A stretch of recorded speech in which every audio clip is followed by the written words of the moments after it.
अगर आप रशिया का मैप देखें तो एक चीज बहुत प्रोमिनेंट नजर आती है और वो है उसका बड़ा साइज। ये दुनिया का सबसे बड़ा मुल्क है जो 11 टाइम जोन्स और 2 कॉन्टिनेंट्स तक फैला हुआ है। नॉर्थ में बर्फ से ढके आर्कटिक से लेकर कजाकिस्तान के रेगिस्तानों तक और वेस्ट में बाल्टिक सी से लेकर ईस्ट में पैसिफिक ओशन तक। ये इतना बड़ा है कि दुनिया के नक्शे पर छाया हुआ है। लेकिन सबसे इंटरेस्टिंग बात यह है कि रूस की 80% आबादी सिर्फ 20% एरिया पर रहती है और बाकी तकरीबन पूरा मुल्क खाली पड़ा है।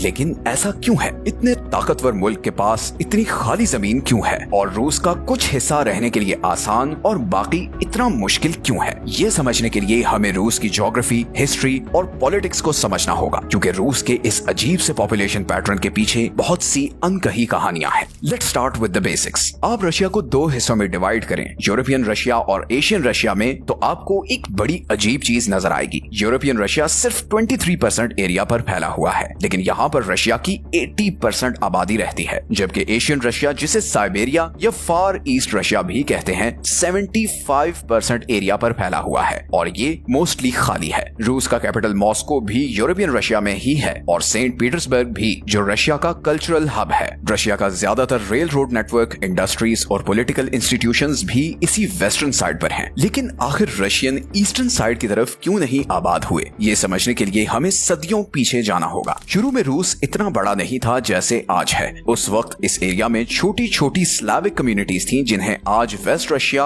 और यूक्रेन कहते हैं। ये कम्युनिटीज दरियाओं के पास थीं और यहाँ जमीन भी फर्टाइल थी और मौसम भी बहुत अच्छा था। लेकिन यूरल माउंटेन रेंज के दूसरी तरफ हालात बहुत डिफरेंट थे। जब रशियन एम्पायर ने एक्सपैंड करना शुरू किया तो उसने लोगों को ईस्टर्न साइड पर आबाद करने की कोशिश की, मगर वहाँ जिंदगी गुजारना बहुत मुश्किल था, क्योंकि साइबेरिया अपने शदीद ठंडे मौसम की वजह से मशहूर है। यहाँ पर बर्फ ही बर्फ है। अब यूरोप में जैसे नदियों के इर्द गिर्द आसानी से शहर बन गए थे, साइबेरिया में ऐसा होना मुश्किल था, क्योंकि यहाँ सख्त सर्दी थी और उगता भी कुछ नहीं था। लेकिन फिर सोवियत यूनियन के दौर में चीजें बदलना शुरू हुई। जब सोवियत यूनियन 20th सेंचुरी के शुरू में पावर में आए तो उसके लीडर्स ने डेवलपमेंट और आबादी को ईस्टर्न साइड पर फैलाने का प्लान बनाया, स्पेशली साइबेरिया और फार ईस्ट रशिया में। लेकिन इस दफा लोगों की मर्जी पूछने के बजाय गवर्नमेंट ने उन्हें जबरदस्ती वहां भेजना शुरू किया। जोसेफ स्टालिन की हुकूमत में 1920s से लेकर 1950s तक लाखों लोगों को ईस्टर्न साइड पर भेजा गया। इनमें से कुछ तो पॉलिटिकल प्रिजनर्स थे जिन पर गवर्नमेंट के खिलाफ बोलने का इल्जाम था, और कुछ तो सिंपल शहरी थे जो वहां पर मजदूरी के लिए भेजे गए थे, और कुछ लोगों को तो गुलैग्स बनाकर भेजा गया जो इंतहाई ठंडे इलाके में मौजूद प्रिजन कैंप्स थे। इन कैंप्स में जिंदगी बहुत सख्त थी। लोगों से जबरदस्ती सख्त सर्दी में माइंस, जंगलों और कंस्ट्रक्शन प्रोजेक्ट्स पर काम करवाया जाता और थोड़ा सा खाना और रहने की जगह दी जाती। इसी दौरान सोवियत यूनियन ने ईस्टर्न साइड पर नए शहर और इंडस्ट्रियल सेंटर्स बनाना शुरू किए, और ये centres oil fields, coal mines और मिलिट्री बेसिस के करीब थे। इसका मकसद यही था कि साइबेरिया के रिसोर्सेज को सोवियत इकोनॉमी के लिए यूज किया जा सके और वहां पर सोवियत यूनियन का कंट्रोल भी मजबूत हो जाए। इस दौर का सबसे बड़ा प्रोजेक्ट था ट्रांस साइबेरियन रेलवे नेटवर्क, जो 1916 में कंप्लीट हुआ, और ये ट्रैक वेस्ट में मॉस्को से लेकर व्लादिवोस्टोक जैसे पोर्ट सिटी तक बिछाया गया था, जो पैसिफिक ओशन के बिल्कुल साथ है। ये दुनिया की सबसे लंबी रेलवे लाइन है, जिसकी लंबाई 9000 किलोमीटर से ज्यादा है, और इसका मकसद है कि रूस के ईस्टर्न इलाकों को वेस्टर्न एरियाज के साथ जोड़ा जा सके। ये उस वक्त एक बहुत बड़ी कामयाबी थी और इससे साइबेरियन इलाकों को कुछ हद तक खोलने में मदद भी मिली। लेकिन इसके बावजूद ज्यादातर रूसी वहां आबाद नहीं होना चाहते थे। नए शहरों और रेलवे के बावजूद सिर्फ चंद लोग ही उन इलाकों में रहने को तैयार हुए, और इसकी सबसे बड़ी और नेचुरल वजह यह थी कि रशिया का वेस्टर्न हिस्सा रहने के लिए बहुत अच्छा है। यूरोपियन रशिया हमेशा से रहने के लिए सूटेबल रहा है। यहाँ का मौसम प्लेजेंट है, जमीन फर्टाइल और फ्लैट है, जिसकी वजह से यहाँ कंस्ट्रक्शन आसान है। रशिया के इस यूरोपियन पार्ट में स्पेशली ब्लैक अर्थ बेल्ट वाले रीजन की जमीन पूरी दुनिया में सबसे ज्यादा फर्टाइल है। ये फर्टाइल पट्टी कर्स्क, वोरोनेश और बेलगोरोड जैसे इलाकों तक फैली हुई है, और ये गंदम, जौ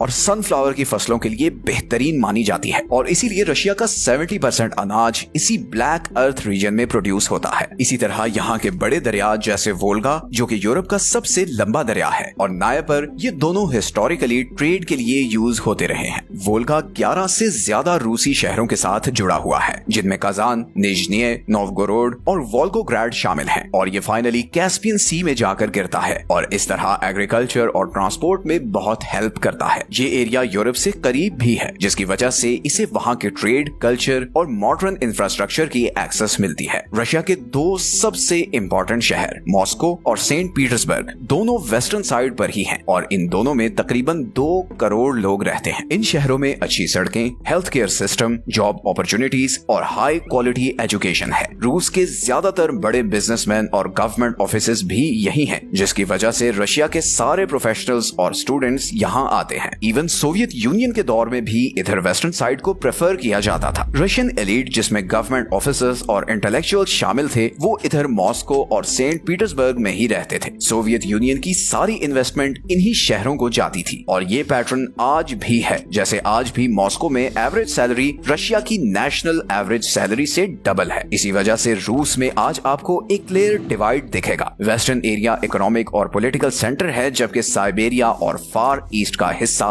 उससे बहुत पीछे है और इसकी वजह यह है कि ईस्टर्न साइड पर जिंदगी गुजारना बहुत मुश्किल है। साइबेरिया अपने सख्त तरीन मौसम की वजह से जाना जाता है। जैसे अगर आप याकुत्स्क को देखें जो दुनिया का सबसे ठंडा शहर है, तो वहाँ टेम्परेचर -60 डिग्री सेल्सियस से भी नीचे चला जाता है। दरिया जमे रहते हैं और गर्मियां बहुत छोटी होती हैं और उनमें भी मच्छर जिंदगी अजाब बना देते हैं। यहाँ शहर बहुत कम हैं और उनके बीच बहुत डिस्टेंस है। यहाँ जंगल हैं, पहाड़ हैं और जमी हुई जमीन है। सड़कें या इंफ्रास्ट्रक्चर ना होने के बराबर हैं और ना ही यहाँ कोई खास एग्रीकल्चर है। लेकिन इस खालीपन के बावजूद साइबेरिया नेचुरल रिसोर्सेज से माला माल है। इस खित्ते में रशिया के सबसे ज्यादा ऑयल और गैस के रिजर्व्स हैं, जिसकी वजह से ये दुनिया के सबसे रिसोर्स रिच एरियाज में से एक माना जाता है। ऑफिशियल एस्टिमेट्स के मुताबिक रशिया की 80% नेचुरल गैस और 70% ऑयल साइबेरिया से ही आता है, बल्कि यूरोप को मिलने वाली गैस का एक बड़ा हिस्सा यहाँ साइबेरिया से ही आता है। इसी तरह साइबेरिया में एक और नेचुरल वंडर भी है और वो है लेक बेकॉल। ये कोई आम लेक नहीं है, बल्कि ये दुनिया की सबसे गहरी झील है, जिसकी गहराई 1600 मीटर तक है। और इससे भी बढ़कर इंटरेस्टिंग बात यह है कि पूरी दुनिया की 20% फ्रेश वाटर सप्लाई यहाँ पर है। इसी तरह रशिया के 40% कोल रिजर्व्स भी साइबेरिया में ही हैं और इसके अलावा यहाँ पर गोल्ड और डायमंड की बहुत बड़ी माइंस भी हैं। फॉर एग्जांपल इरकुत्स्क में मौजूद Sukhoi log gold deposit is one of the biggest untapped gold reserves on earth, जहाँ पर 450 टन सोना मौजूद है। ये इलाका यूरेनियम के जखायर में भी अमीर है और यही रूस को दुनिया का 5वां सबसे बड़ा यूरेनियम पैदा करने वाला मुल्क बनाता है। लेकिन यहाँ एक बड़ा मसला यह है कि इन रिसोर्सेज को जमीन से निकालना बहुत महंगा पड़ता है। अब जैसे आर्कटिक का एरिया है, यहाँ सख्त सर्दी होती है और बर्फ इतनी होती है कि जमीन तक पहुँचना ही मुश्किल है और फिर यहाँ पर रोड्स भी नहीं है, जिसकी वजह से यहाँ ड्रिलिंग इक्विपमेंट पहुँचाना भी बहुत मुश्किल होता है। इसीलिए यहाँ से ऑयल निकालना मिडिल ईस्ट या अमेरिका जैसे मुल्कों से ऑयल निकालने से बहुत ज्यादा महंगा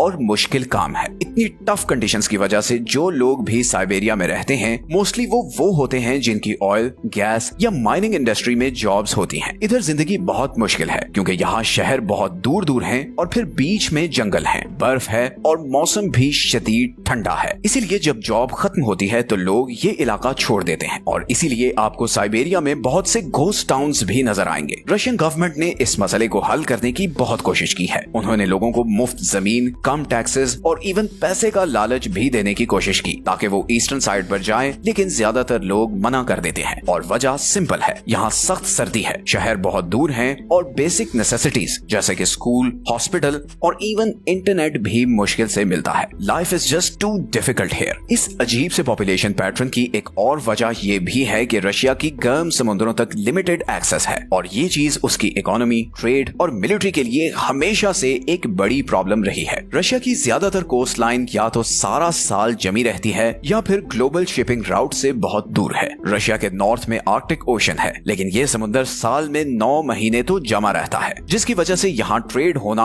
ऑलमोस्ट इम्पॉसिबल है। गो के क्लाइमेट चेंज की वजह से कुछ आर्कटिक सी लेन्स खुली हैं, मगर फिर भी यहाँ पर शिप्स के जरिए गुजरना खतरनाक और महंगा काम है। रशिया का ईस्टर्न हिस्सा पैसिफिक ओशन को टच तो करता है और वहाँ व्लादिवोस्टोक जैसा इंपॉर्टेंट पोर्ट सिटी भी है, लेकिन असल प्रॉब्लम डिस्टेंस है। व्लादिवोस्टोक मॉस्को से 9000 किलोमीटर दूर है और साइबेरिया के बिल्कुल दूसरी तरफ है। अब व्लादिवोस्टोक है तो वार्म वाटर पोर्ट, लेकिन सर्दियों में यहाँ भी पानी अक्सर जम जाता है और फिर सिर्फ आइस ब्रेकर शिप्स के जरिए ही गुजरा जा सकता है। इसलिए ये पोर्ट इंपॉर्टेंट तो है, लेकिन रशिया इस पर बहुत ज्यादा रिलाई नहीं करता। रशिया के पास सबसे जबरदस्त समुद्री एक्सेस ब्लैक ब्लैक सी में सेवास्टोपोल के थ्रू है। लेकिन यहाँ भी एक मसला है। मेडिटेरेनियन सी तक पहुँचने के लिए रशियन शिप्स को बॉस्फोरस और डार्डनल स्ट्रेट से गुजरना पड़ता है और ये दोनों स्ट्रेट्स टर्की के कंट्रोल में हैं, जो एक नेटो कंट्री है। नेटो के साथ वॉर की सूरत में टर्की ये चोक पॉइंट्स ब्लॉक कर सकता है, जिससे उसकी अटलांटिक ओशन और ग्लोबल ट्रेड रूट्स को एक्सेस खत्म हो जाएगी। इसी गर्म पानी को एक्सेस की वजह से रशिया की ज्यादातर आबादी, इंफ्रास्ट्रक्चर और इंडस्ट्री इन्हीं एरियाज में है। लेकिन रूस का यही खालीपन उसका सबसे बड़ा हथियार भी है। बज़ाहिर ईस्टर्न रशिया एक कमजोरी लगता है क्योंकि यहाँ इतनी थोड़ी आबादी है, लेकिन यही खाली जमीन रूस को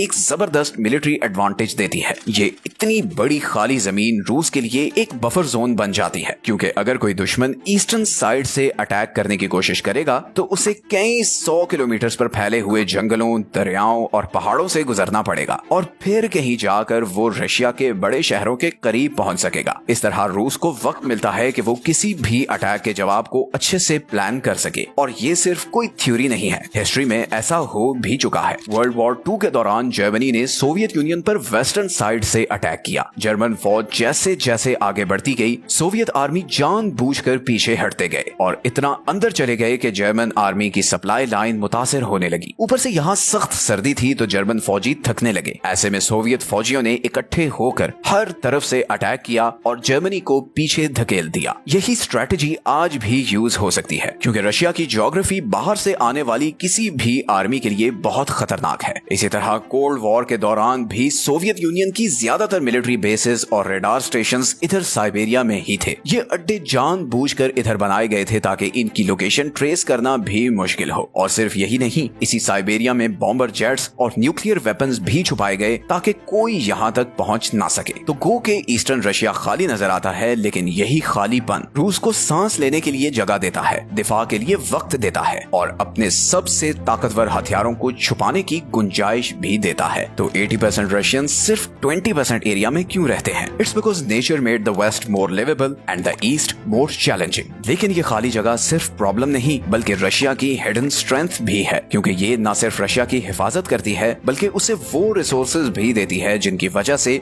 वो एक वर्ल्ड सुपर पावर बन जाता है। आज टेक्नोलॉजी और ट्रांसपोर्ट बेहतर हो चुकी है। मॉस्को से व्लादिवोस्टोक के बीच फ्लाइट सिर्फ 8 घंटे लेती है। इंटरनेट कनेक्शंस पूरे मुल्क में फैले हुए हैं, but still the basics of daily life don't change. यूरोपीय रूस में शहर करीब करीब हैं, ट्रेनें तेज हैं, दुकानें भरी हुई हैं और स्कूल, अस्पताल, सड़कें सब कुछ बेहतर है। ईस्टर्न रशिया में नोवोसिबिर्स्क और येकाटेरिनबर्ग जैसे बड़े शहरों में सहूलियात तो हैं, मगर जैसे ही आप थोड़ा और ईस्ट की तरफ जाते हैं तो हालात खराब होते जाते हैं। बहुत से नौजवान पढ़ाई या नौकरी के लिए ये ईस्टर्न साइड से आते हैं, फिर दोबारा कभी वापस नहीं जाते। इस ईस्टर्न साइड पर बर्थ रेट भी कम है और बूढ़े ज्यादा हैं, जिसकी वजह से जहां वेस्टर्न साइड की आबादी बढ़ती जा रही है, वहीं ईस्टर्न साइड मजीद खाली होता जा रहा है, डिस्पाइट द फैक्ट कि ये एरिया रिसोर्सेज से माला माल है। आखिर में रशिया है तो एक जायंट, लेकिन ये ऐसा जायंट है जो एक टांग पर खड़ा है। इसकी सारी पावर और तरक्की वेस्टर्न साइड पर है, जबकि ईस्टर्न साइड का फ्यूचर अनसर्टन है।